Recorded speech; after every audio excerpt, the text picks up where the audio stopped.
नारी शक्ति भारत को सशक्त और समृद्ध बनाने में अपना बहुमूल्य योगदान दे 8 मार्च अंतर्राष्ट्रीय महिला दिवस।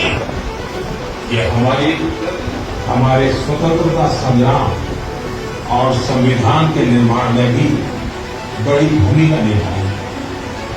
संविधान सभा में हमारे टाइम में भी मेरा भी काफी मोटापा था और मैंने जब ट्रेनिंग स्टार्ट किया, खाना स्टार्ट किया तो काफी हेल्थ में मेरे सुधार आया।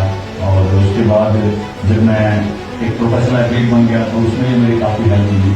और साथ में बताना चाहूँगा कि जो पेरेंट्स हैं वो खुद में start exercising, control your diet and be very स्वस्थ रहिए, आनंद में रहिए। बहुत बहुत धन्यवाद। नमस्कार। তৃণমূলের কতগুলো মুসলমান করেছে, যত করবে হিন্দু জনজাতিরা তত বেশি করে আমাদের পক্ষে আসবে। এরা জ্বালা থেকে করছে, যন্ত্রণা থেকে করছে। ये डर मुझे अच्छा लग रहा है।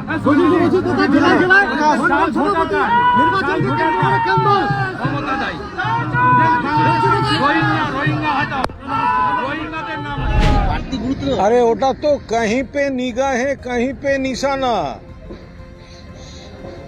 মন টানছে, ভুল করেছি ছেড়ে গিয়ে, ফিরিয়ে নিন বলে মন টানছে, বলে कहीं पे निगाहे कहीं पे निशाना।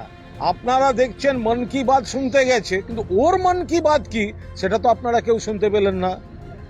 মন কি বাত হচ্ছে অনুপ্রবেশ বন্ধর কথা যদি শুভেন্দু অধিকারী বলে থাকেন তাহলে তিনি নরেন্দ্র মোদী সরকার এবং অমিত শাহ দপ্তর সম্পর্কে অনাস্থা প্রকাশ করছেন।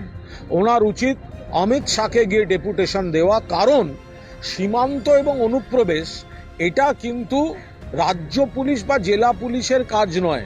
এটার জন্য বিএসএফ আছে, সেন্ট্রাল এজেন্সিগুলি আছে। এই বিএসএফ হচ্ছে কেন্দ্রের স্বরাষ্ট্র মন্ত্রকের। তো বাংলায় যদি অনুপ্রবেশ হয়ে থাকে তো তাহলে আসাম থেকে ধরা পড়ছে কেন, ত্রিপুরা থেকে ধরা পড়লো কেন? অর্থাৎ সীমান্তটা পাহারা দিতে বিএসএফ ব্যর্থ হচ্ছে।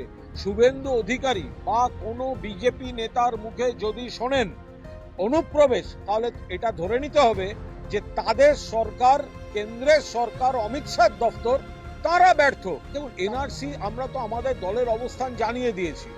আমরা পরিষ্কার বলছি, ধর্মের নামে, ধর্মের ভিত্তিতে ভেদাভেদ করে এমন কিছু তাদের করা উচিত নয় যাতে সমাজে তার নেতিবাচক প্রভাব পড়ে। এটা আমরা খুব স্পষ্টভাবে জানিয়ে দিয়েছি। আমাদের দল মমতা বন্দ্যোপাধ্যায়ের নেতৃত্বে, মুখ্যমন্ত্রীত্বে রুটি কাপড়া और মাকানের কাজ আমরা করে থাকি।